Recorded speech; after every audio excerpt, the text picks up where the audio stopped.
There it blew up. There goes the smoke. Smoke is rising. A lot of hits. More than 20. There will be another one more.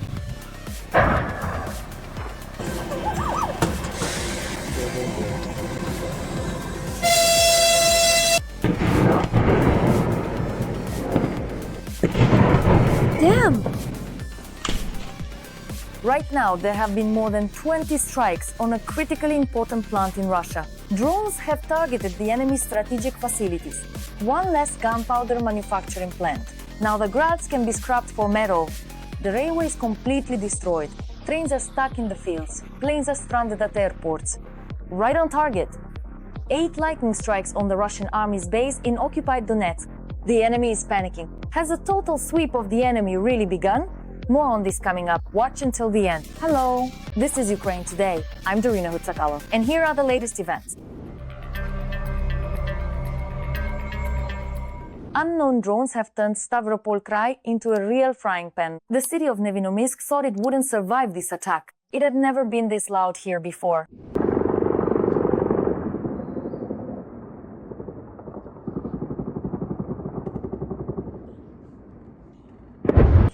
There goes another one. There, got it.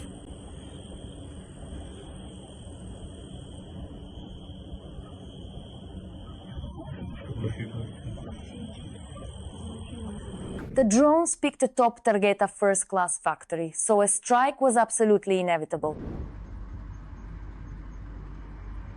Ah, it exploded over there. Smoke is rising.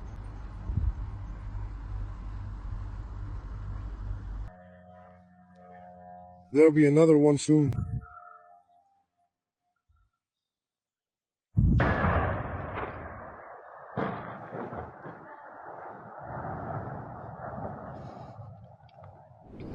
Drones are attacking via Nevinomysk Azot. This is a Russian chemical enterprise, a major producer of nitrogen fertilizers and ammonia, and part of the Eurochem group.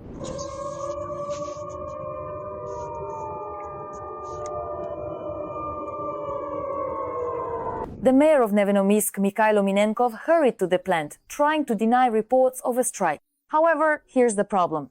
He showed the facility for only a few seconds. Well done, boys, our air defense guys. Well, we'll live. No losses.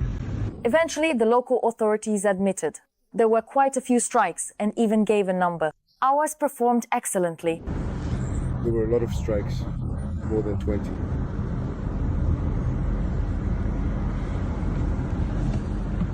We'll figure it out.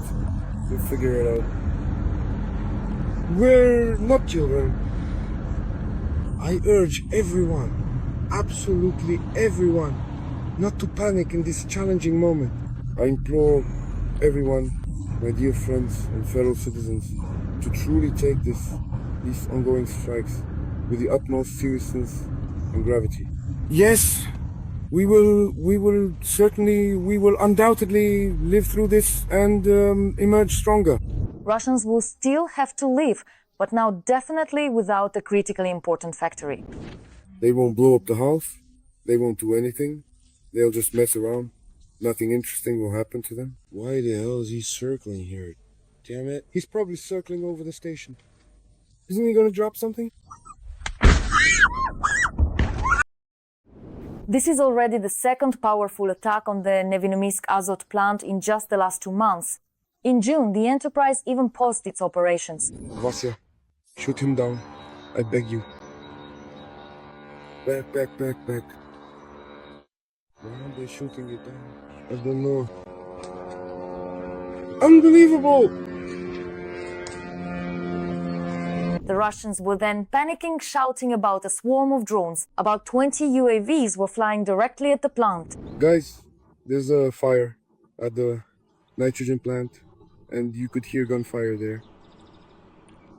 You can hear the shooting, and right now it's very scary. And how can I put it? You can hear the sounds of gunfire there, and that's the nitrogen plant. Bastards. Immediately after the attack, a massive fire broke out. Flames shot up into the air in a huge cloud.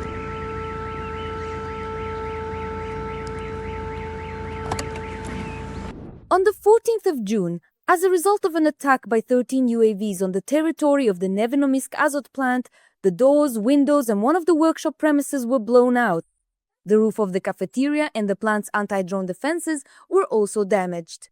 800 employees of the chemical plant waited out the attack in a bomb shelter.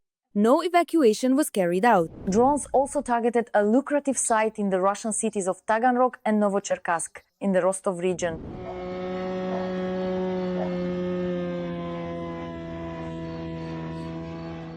Is it this one? Yes.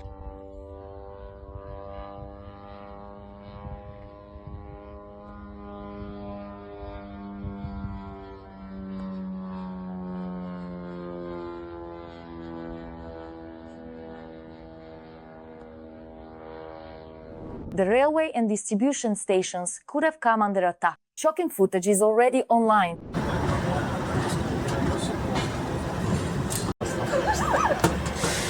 What happened?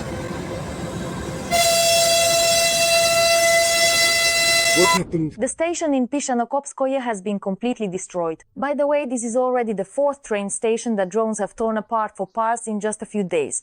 Panic is spreading among the locals. More than 20 trains in southern Russia have been delayed. All plans have gone down the drain.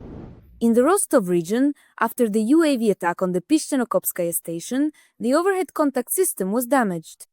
10 trains have been delayed for up to 5 hours.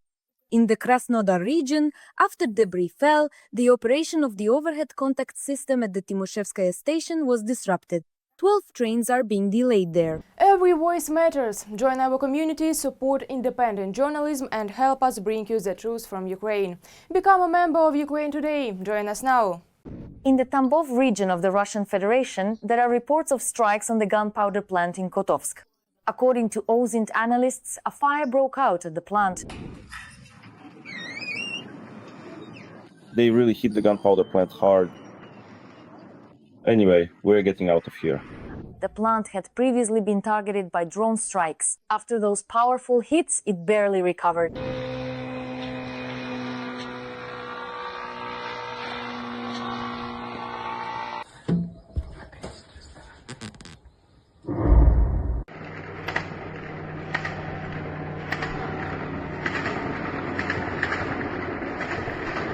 Back then, the Kremlin was beside itself with rage. The fire is of gigantic proportions. Fuck.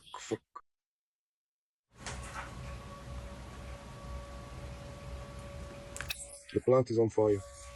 Maybe the plant? The plant.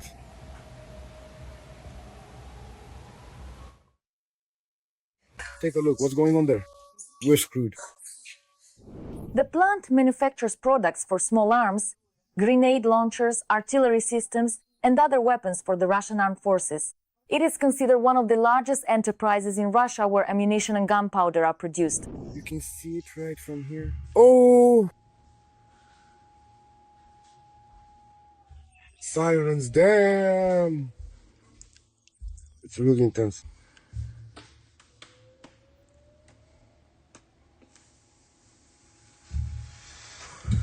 This is fucked up.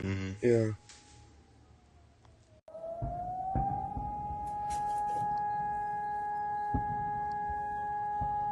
The warehouse, the ammunition warehouse is on fire.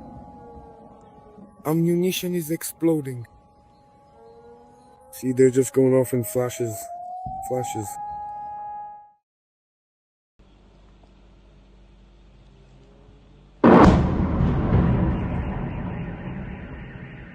Meanwhile, a fierce and powerful strike also significantly hit Timoshevsk in Russia's Krasnodar Krai.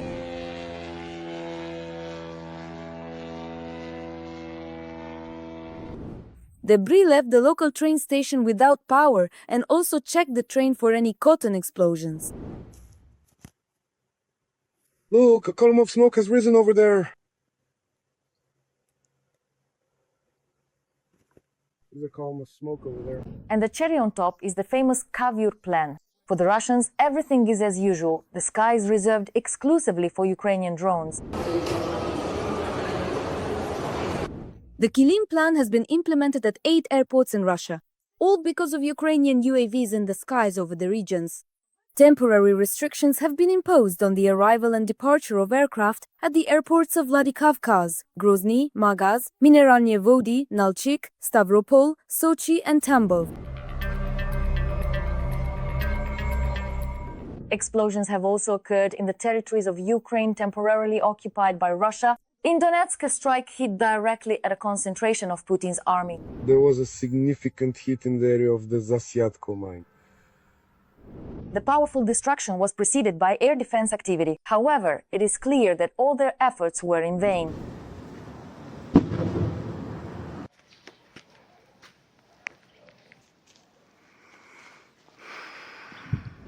The head of the Center for the Study of Occupation, Petro Andriushchenko, reported that the Kyiv district was attacked. According to him, 8 strikes were recorded at the occupiers' base and the railway infrastructure.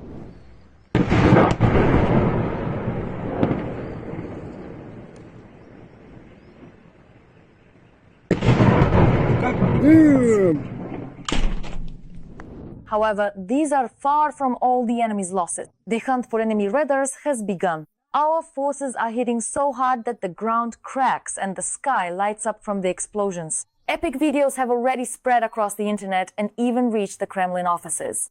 Putin's generals are in shock. They have never experienced such humiliation before. Fiery strikes are coming one after another. See how Ukrainian warriors skillfully throw the enemy off balance in the following report.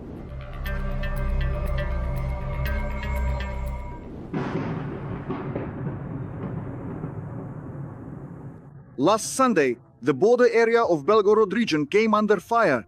It was our forces who struck the S-300 air defense system and the Nebo-M radar complex. These installations were covering the aggressive actions of the occupiers. And this is how tens of millions of dollars worth of Russian equipment burns in a Ukrainian forest belt.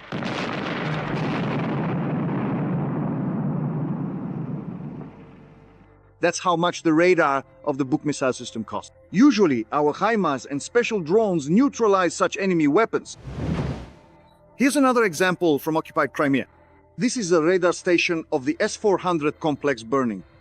This happened on the way to Yevpatoria, near the city of Saki. When operational, these radars can detect aerial targets at distances of up to 300 kilometers. They can spot our drones, aircraft, and cruise missiles. The primary systems being targeted are, of course, the formidable S-300 and advanced S-400 launch complexes, which undeniably pose the greatest and most significant threat to Ukraine, because they can not only effectively detect and precisely track relevant targets, but also crucially allow the enemy to efficiently conduct extensive reconnaissance operations. Such enemy radars are usually neutralized by Ukrainian defense forces using HIMARS or Storm Shadow missiles. There are also specialized anti-radar missiles in service. We have been supplied with special missiles that specifically respond to radars, and they are called anti-radar missiles. They fly directly towards their beam, towards their emission. And now, from the vast expanse of the Black Sea, there is a significant and emerging threat to the Russian army's radar systems. Ukrainian drones approached the coast of Crimea and actually launched such strike drones, which made it possible to penetrate 20 to 30 kilometers deep into enemy territory and strike these radar stations. Russian radars in Crimea are becoming relatively easy targets due to the natural features of the peninsula, our experts say. You can't hide them in the steppe, and while there are forests in the mountains, it's hard to maneuver there. And besides, Crimea is not that far from the mainland part of Ukraine. In fact, the Russians have a serious problem with their air defense system overall. Most of their systems have actually been redeployed to the territory of temporarily occupied Ukraine, and a large number of them have been destroyed in Crimea. It is known that instead of the destroyed radar stations, the Russians are moving radars from the far east and the north of the Federation to the occupied territories. In terms of the rate of destruction and the rate of production of these systems, so far Russia is losing more than it is producing. Enemy radar systems protect command posts, military airfields, weapons depots, and important logistical routes. With each neutralized radar, the military capabilities of the Russians decrease, while ours increase. The goal here is not simply to destroy all air defense systems and then start striking some targets. These are separate operations specifically designed to accomplish such tasks. According to the General Staff, 1,200 Russian air defense systems have already been destroyed. Radar stations are a part of these systems. For the enemy, we need to understand that such radars are essentially the eyes in the sky, which allow them to detect threats in a timely manner and in a certain way be able to counter them. Even before the full-scale invasion, Russian air defense covered less than every second of its strategic sites. Now this figure is steadily decreasing in favor of the Ukrainian defense forces. Rostislav Sisoyev, Ukraine, United News Marathon. Which important Putin facility will become the next prime target for Ukrainian drones on Russian territory? Share your thoughts in the comments, hit the like button under the video, and stay up to date with the main news. There are more than 440,000 of us subscribed. More to come. See you soon.